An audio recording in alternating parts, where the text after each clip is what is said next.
Assalamualaikum warahmatullahi wabarakatuh. Jumpa lagi dalam Peribahasa Madura.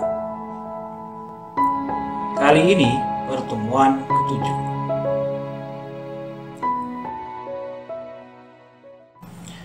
Peribahasa kali ini adalah nanam jagung, laban arta. Nanam jagung, laban arta. Apa maksud peribahasa tersebut? Mari kita bahas dengan lebih gamblang. Tanam berasal dari kata tanam, yang berarti tanam atau menanam. Pada daerah tertentu, tanam sering diucapkan menjadi tamen. Jagung berarti jagung. Laban atau kalaban berarti lawan atau dengan. Arta adalah bahasa Madura untuk kacang hijau. Jadi menanam jagung laban arta berarti menanam jagung dengan kacang hijau. Setelah memahami arti peribahasa tersebut, mulai tampak jelas apa maksud peribahasa tersebut.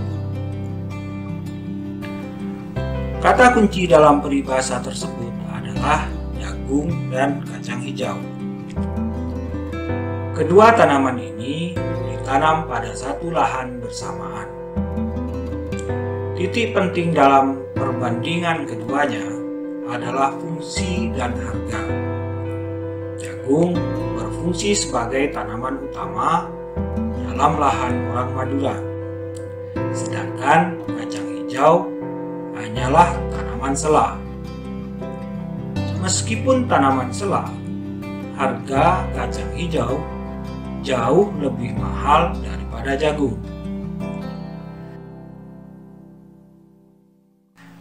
Dari uraian tersebut, peribahasa ini hendak menggambarkan sebuah pekerjaan yang dilambangkan dengan nanam atau menanam.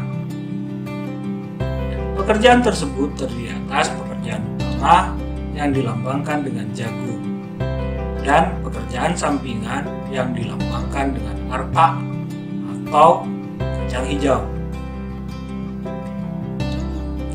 Secara keseluruhan, peribahasa nanam jagung laban arta hendak menggambarkan perumpamaan pekerjaan sampingan yang lebih menghasilkan daripada pekerjaan utama. Demikian peribahasa kali ini. Terima kasih atas dukungan Anda. Wassalamualaikum warahmatullahi